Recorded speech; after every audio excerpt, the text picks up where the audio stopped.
आज हम पढ़ेंगे फोर्स एक्टिंग इंडिकेटिंग इंस्ट्रूमेंट। तो इंडिकेटिंग इंस्ट्रूमेंट में जो कार्य करने वाले बल होते हैं उसके बारे में पढ़ेंगे। इंडिकेटिंग इंस्ट्रूमेंट में 3 तरह के बल कार्य करते हैं। एक होता है डिफ्लेक्टिंग टॉर्क, दूसरा होता है कंट्रोलिंग टॉर्क और तीसरा होता है डैम्पिंग टॉर्क, यानी विक्षेपण बल, नियंत्रक बल और अवमंदक बल। तो आज सबसे पहले पढ़ेंगे डिफ्लेक्टिंग टॉर्क के बारे में। डिफ्लेक्टिंग टॉर्क वो बल होती हैं जिसमें इलेक्ट्रिकल प्रॉपर्टीज़ को मैकेनिकल प्रॉपर्टीज़ में कन्वर्ट किया जाता है। जैसे इलेक्ट्रिकल प्रॉपर्टीज़ हमारी करंट और वोल्टेज होती हैं, तो इस करंट और वोल्टेज को हम लोग यांत्रिक बल यानी कि मैग्नेटिक फोर्स में या टॉर्क में हम लोग कन्वर्ट करते हैं, तो वो हमारा कहलाता है डिफ्लेक्टिंग टॉर्क।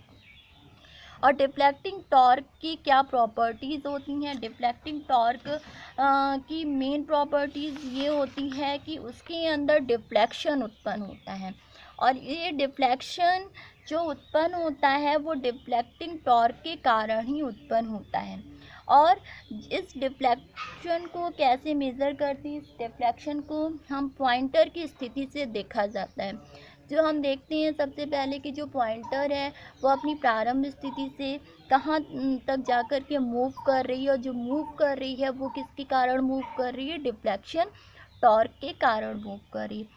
थर्ड पॉइंट होता है कि उसको मूव कराने के लिए जो बल हमारा यूज़ होता है वो डिफ्लेक्टिंग टॉर्क बल कहलाता है। इसी कारण इस पूरे सिस्टम को डिफ्लेक्टिंग सिस्टम या मूविंग सिस्टम भी कहते हैं। और अब आ रहा है टाइप्स ऑफ डिफ्लेक्शन, कि उसमें डिफ्लेक्शन होती हैं वो कितने टाइप्स के डिफ्लेक्शन होती हैं। जो हमारी डिफ्लेक्टिंग टॉर्क में 4 टाइप के डिफ्लेक्शन होते हैं। एक होता है मैग्नेटिक इफेक्ट के कारण, दूसरा होता है थर्मल इफेक्ट के कारण, तीसरा होता है इंडक्शन इफेक्ट के कारण और चौथा होता है हॉल इफेक्ट के कारण। तो इन चारों के कारण हमारा डिफ्लेक्शन उत्पन्न होता है और इसी के कारण टॉर्क उत्पन्न होता है। कौन सा? Deflecting torque. तो मैग्नेटिक इफेक्ट में क्या होता है कि जो मेज़र करने वाली करंट होती है जब किसी कॉइल्स में से पास की जाती है तो मैग्नेटिक फील्ड बनता है। अब मैग्नेटिक फील्ड उत्पन्न होता है और मैग्नेटिक फील्ड के कारण ही पॉइंटर जो होता है वो मूव करता है। इस मैग्नेटिक फील्ड के कारण ही पॉइंटर हमारा मूव करता है। पॉइंटर मूव कर रहा है कहने का मतलब यानी कि डिफ्लेक्टिंग टॉर्क उत्पन्न हो गया है। और इस मैग्नेटिक इफेक्ट में जो डिफ्लेक्टिंग टॉर्क होता है वो प्रोपोर्शनल होता है I²।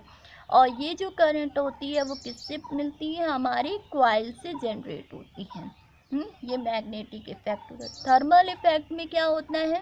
थर्मल इफेक्ट में जो कॉइल से पास होने वाली जो करंट होती है, कॉइल से जो पास होने वाली करंट होती है जब वो किसी वायर से क्रॉस होती है तो उसमें क्या होता है? हीट जनरेट होता है।